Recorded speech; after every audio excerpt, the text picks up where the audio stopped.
What's up, guys? I actually have more, I guess you say more to add on to this, more to say about this whole situation. That I think this situation essentially it represents arrogant Sony. It represents arrogant Sony coming back in like full force, right? Like arrogant Sony, especially like during the PS3 era, is what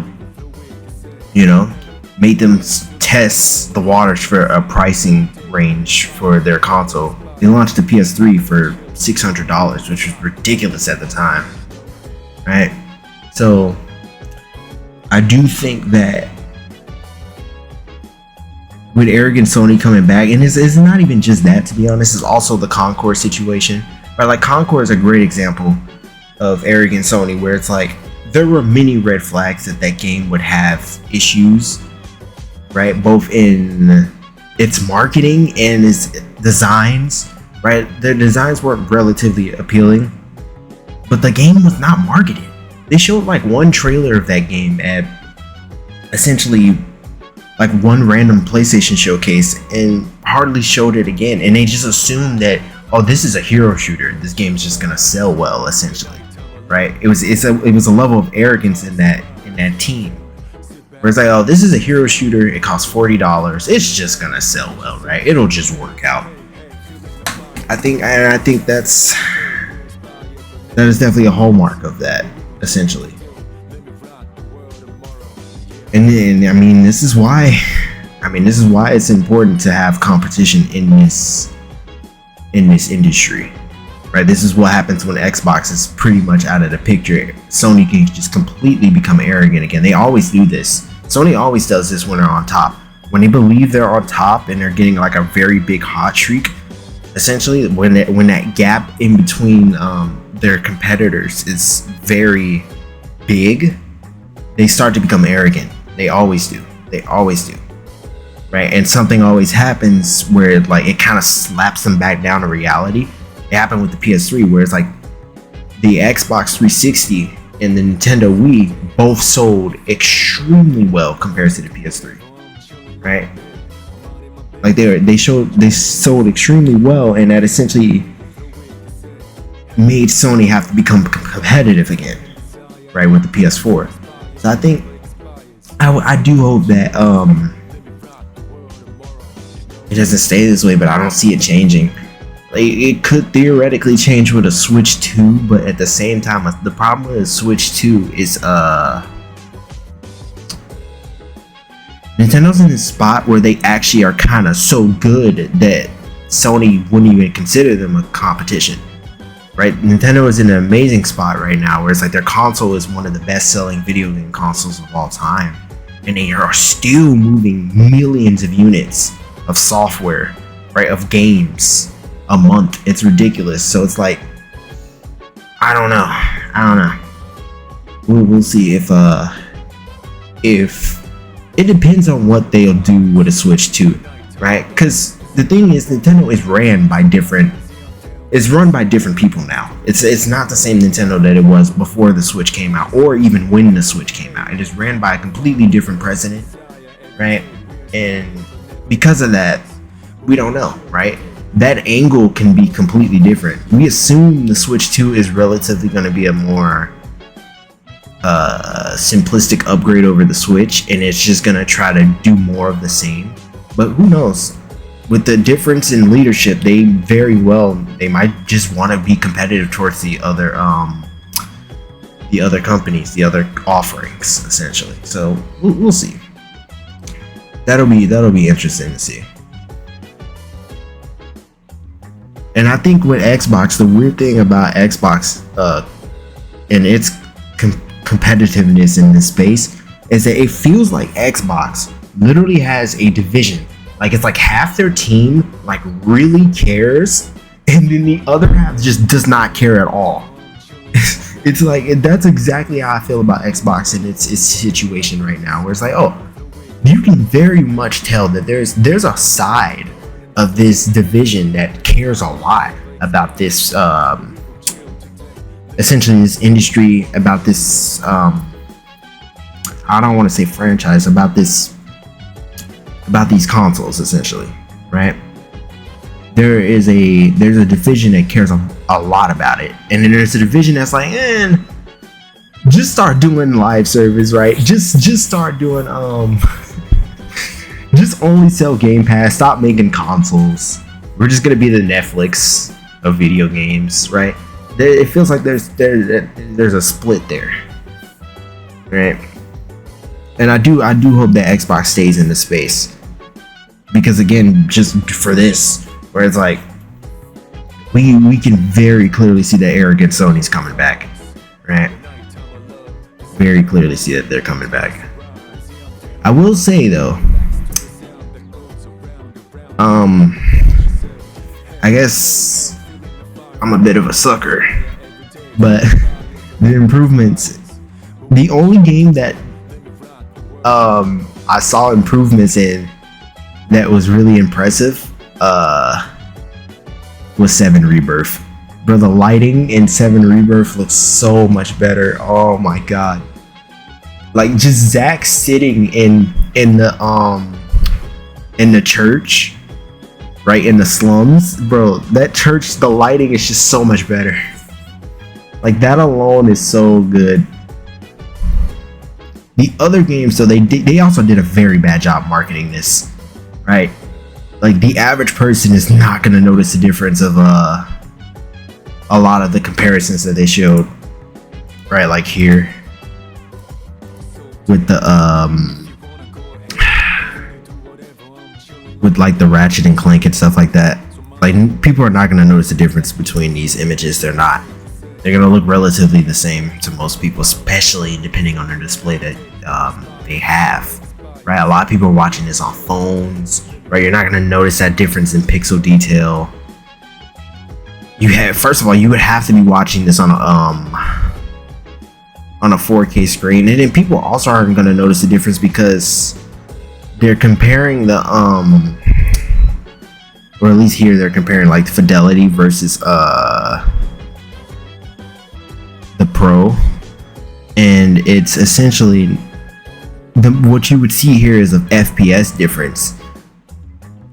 But the problem is the FPS difference is something that you experience more when you play the game. Like everybody knows how much better like 60 FPS is compared to 30.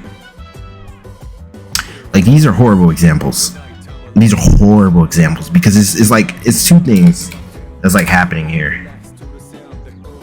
For one, there's no difference in the settings, which is weird. They're not showing differences within settings like crowd density or anything like that. They're also only really showing, the worst part is that with the essentially what they're doing is they're doing a poor job of showing the differences between a resolution, because most people are not going to notice those differences because of the displays that they're on, and even with that, you're just not going to notice that type of difference within a YouTube video. But even if that wasn't the case, another problem is that they did a very bad job of the ray tracing implementation, because since this is running on RDNA 4, this will have a massive boost in the ray tracing performance, like completely different architecture essentially. I don't think this might not be RDNA 4, but I know the ray tracing architecture that they're using for this is RDNA 4, right? And that's a big deal. That's essentially next generation ray tracing performance. Well, it's still behind like Nvidia, but it's like next generation for AMD at least, right? So that's a pretty big deal.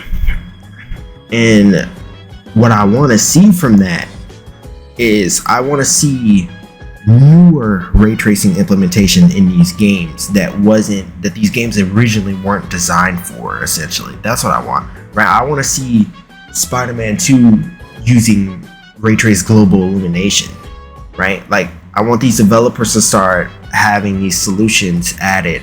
I know that might be difficult, and that's a problem. some of these games might not have a great stepping stone for that. Like, I know the Insomniac devs, they did talk about trying to implement global illumination and it being too difficult to do it on a base PS4, right?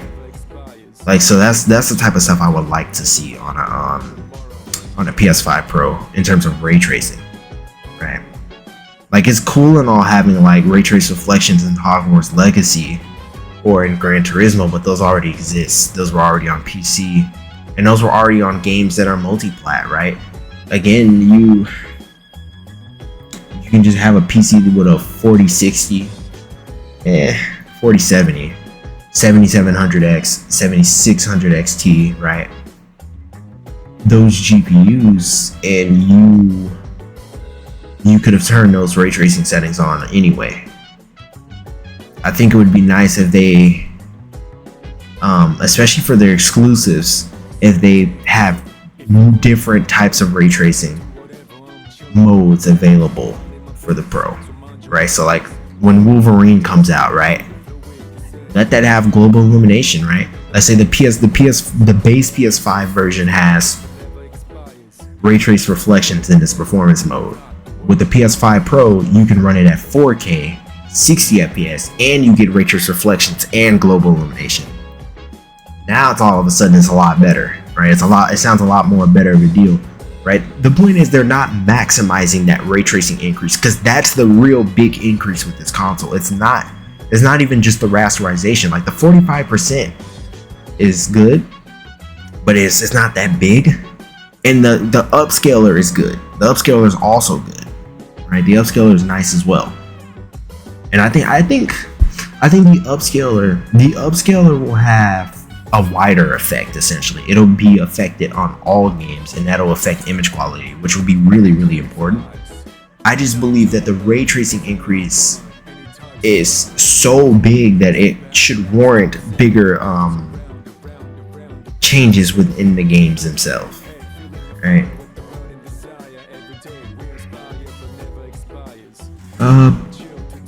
Sorry for going on a little rant about that, because I mean, essentially, the marketing is not great for this thing. It's not good. It doesn't do a great job at showing much of the stuff that is important about it, right? Which I really don't like, because you kind of do a bastardization of these things, right? People, when you do a poor showing on a large scale like this, right?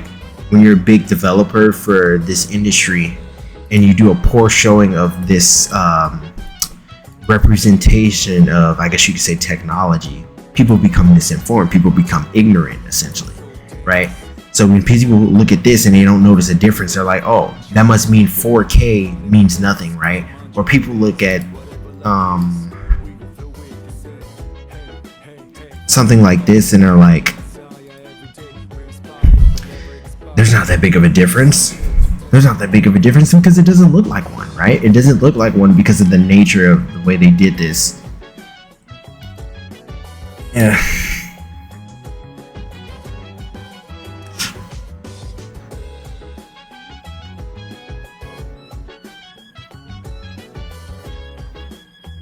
I swear this Spider-Man footage has film grain on, by the way. Yeah. I don't know. We'll see as time goes on.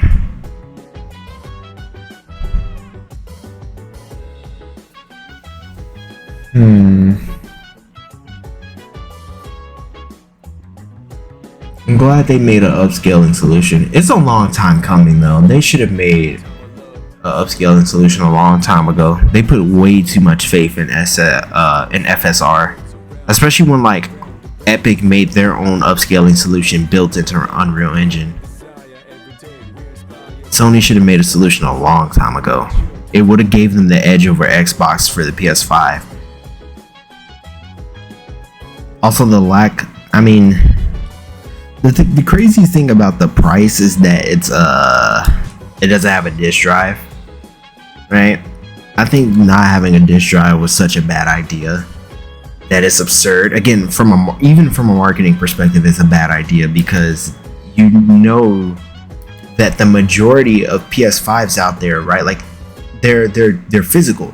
Most people have physical PS5s because Sony made more of them. There's like way more physical PS5s made out of. There's like way more physical PS5s out in the wild. Essentially, more people have their hands on a physical one that can take disc, simply because Sony made more of those. So I don't understand why would they launch a new console that doesn't have it. Right? It just doesn't make sense. It should have just came with the disc drive. It would have been a lot more simple. They really made this thing 700. I swear, like 700 is the most they could have made this, by the way. Right?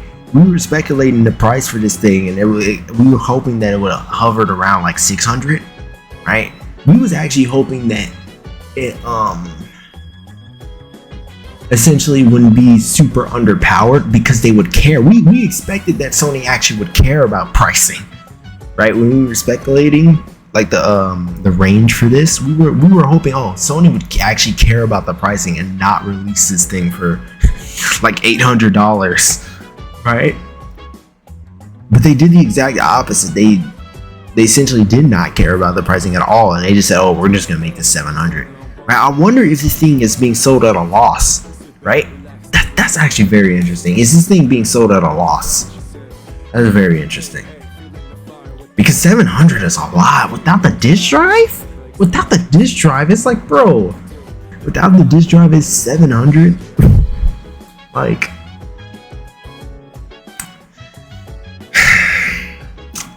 tough, man. Tough. I guess that's all to say on this, to be honest. Right, because I already talked about it earlier today, and I don't want this to go too long.